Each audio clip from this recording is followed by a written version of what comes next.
Good evening. These are the stories making the headlines in the Hot 7 Nightly News. A young man is gunned down at Waterworks Road, bringing the homicide number to 2. The political leader of the opposition St. Lucia Labour Party challenges what he says were inconsistencies by the Prime Minister in his State of the Nation address. And the CCC brings 178 vendors into the fold as part of its new vendor registration program. We have the details of these stories and more coming up.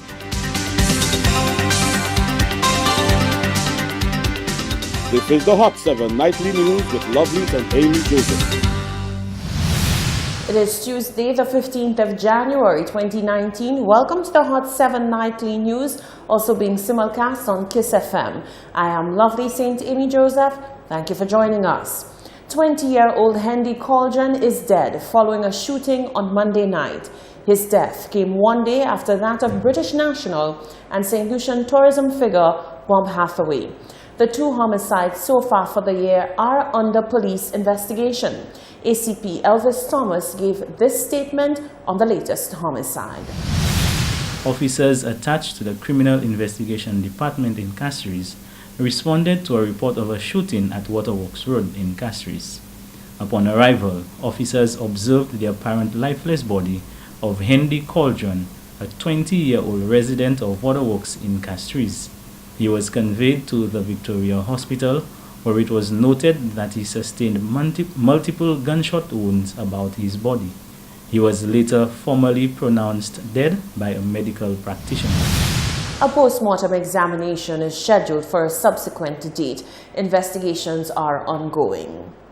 In other news, the opposition leader is speaking out against the UWP administration's decision to join the Lima Group in support of calling for the Nicolas Maduro regime to step aside. Philip J. Pierre says the SLP government would have never tried to interfere in the internal affairs of an ally nation. Rochelle Gonzalez reports. Opposition leader Philip J. Pierre has admonished the Alain Chastanet administration for making the decision to join the Lima Group and in essence standing against the Nicolas Maduro regime in Venezuela. St. Lucia joined over a dozen nations who have said they will not recognize the Venezuelan president as the legitimate leader of his nation when he takes office on Thursday for a new 6-year term.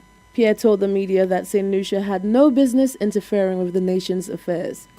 The Labour Party administration would not have joined the Lima Group, nor would we have taken that position, because we fundamentally believe that the internal affairs of countries should be handled by the country themselves. That's our fundamental foreign policy offerings, that internal affairs must be handled by the country themselves. And we would not take that position. The opposition leader pointed out the fact that St. Lucia has shared a historically close relationship with the Venezuelan nation. This, he said, was further reason to not join the group. Venezuela, as you said, has been a very good friend to us. The Venezuelan government have never interfered in our internal affairs.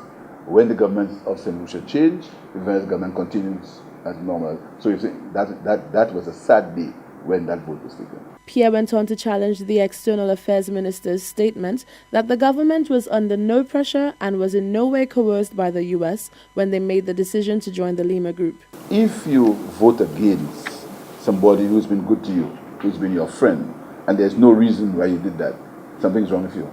Other countries who signed the agreement include Argentina, Brazil, Canada, Chile, Colombia, Costa Rica, Guatemala, Guyana, Honduras, Panama, Paraguay, and Peru. Reporting for Hot 7 News, I am Rochelle Gonzalez. Thank you, Rochelle. The island's Prime Minister has sought to assure the public that there is steady progress in the healthcare sector. He says the commencement of a new St. Jude wing is imminent and says further that the planned National Health Insurance Scheme will ensure that no St. Lucian is left behind when it comes to accessing better healthcare. Health is wealth, and in Prime Minister Alain Chastanet's State of the Nation speech delivered on Sunday 13th January, he looked to settle the concerned minds of the people by renewing a sense of confidence for the continued development of St. Lucia's healthcare. Prime Minister Alan Shasney noted that major upgrades to existing facilities, creation of climate-resilient infrastructure, and additional opening hours has brought the nation one step closer to achieving superior healthcare. Another critical issue for our country has been healthcare. Thankfully, we've started the phased opening of the Owen King EU Hospital, which, I must remind you, there was no planned and inadequate funds set aside for this operation.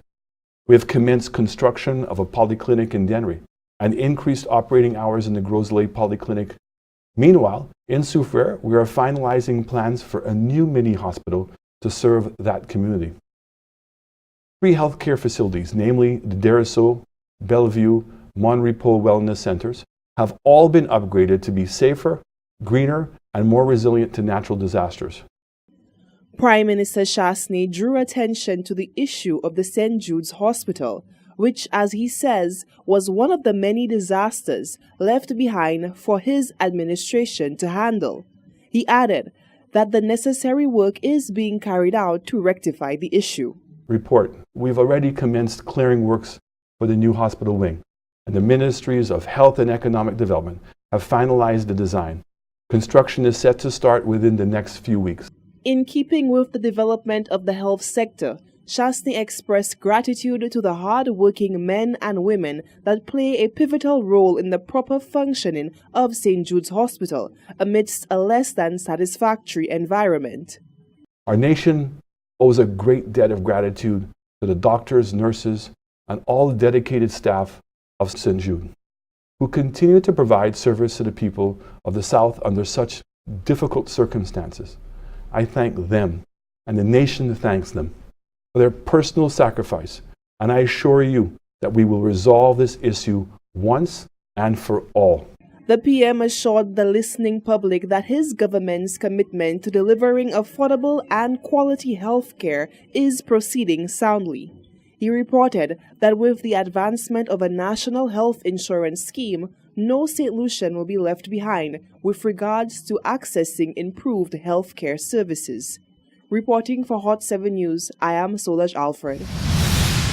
Former parliamentarian Janine Compton-Antoine sat down with Hot 7 News to speak about the moment when she was allegedly sexually assaulted, as well as the backlash she faced from society. She is calling for an end to victim blaming and shaming in light of social media outrage among St. Lucians after viewing the R. Kelly docu-series. The date was May 29, 2016, when then-independent candidate for Micoud North, Janine Compton-Antoine, made a shocking revelation to supporters at a public meeting, accusing Agriculture Minister Ezekiel Joseph of sexual assault. Compton-Antoine's explosive accusations were salacious for numerous reasons, including the fact that it was made less than 1 week before the next general election. What was even more shocking was the full-on backlash she received by the United Workers' Party and society in general. However, on Tuesday, she told Hot 7 News that the response was expected. It was hurtful, but I can't say that I didn't expect it, because I've seen and worked with women who've gone through that, especially as being the sole female parliamentary representative. A lot of women used to come to me from all over the island to talk, because they could not talk to their parliamentary representatives because they're men. The men didn't understand the issues. And so it wasn't that surprising to me, but yes, it was hurtful. But I'm glad that I did it. Doesn't matter to me whether people believe me or not, because people, up to a day like today, are still saying that didn't happen. I mean, you had leaders saying, oh, it's politics, anybody will say anything in politics to go forward. But I spoke out for a specific reason. I was being vilified and certain things were saying. So I came clear. This is the reason why I did what I did in my life. Compton-Antoine said many people who go through what she did find it difficult to talk about their ordeal. Two of many reasons for this, she said, is the fact that 1, many people don't believe them, and 2, they are encouraged to keep silent for fear of rocking the boat. The first thing that sort of put me off was, after the incident, I went to the police, and the police said the person is high profile, he's a minister. We don't want to touch that. That was what I was told. And so I went home. I felt dirty. I felt unclean. I mean, and I keep wondering how women feel who have been raped, because I mean, it didn't get to that extent. But I felt so dirty and unclean. I showered. I had to scrub myself. I just felt nasty and horrible. And you question yourself as to, what did I do? You know, what did I say?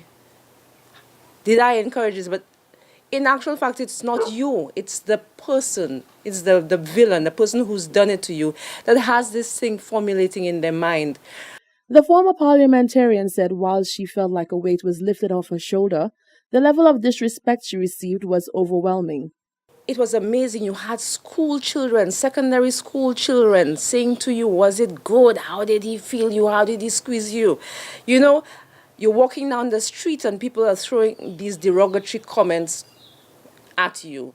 So it is hardly surprising that many victims just keep silent because of the backlash of society. And society needs to just wake up and stop this. They need to recognize that this is a sickness in our country. And if we work together, it can be solved. As I said, the perpetrators themselves need help. You know, they need help. Some of them need counseling. Some of them need to do jail time. And some of them need to realize what they have done to the victim. When we keep silence, she said, and when we don't stand up and change or strengthen our legislation, the vicious cycle is bound to continue. Reporting for Hot 7 News, I'm Rochelle Gonzalez.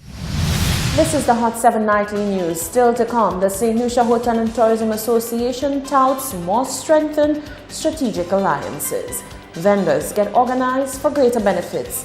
And part 2 of the Compton and Twan sit down. Stay with us.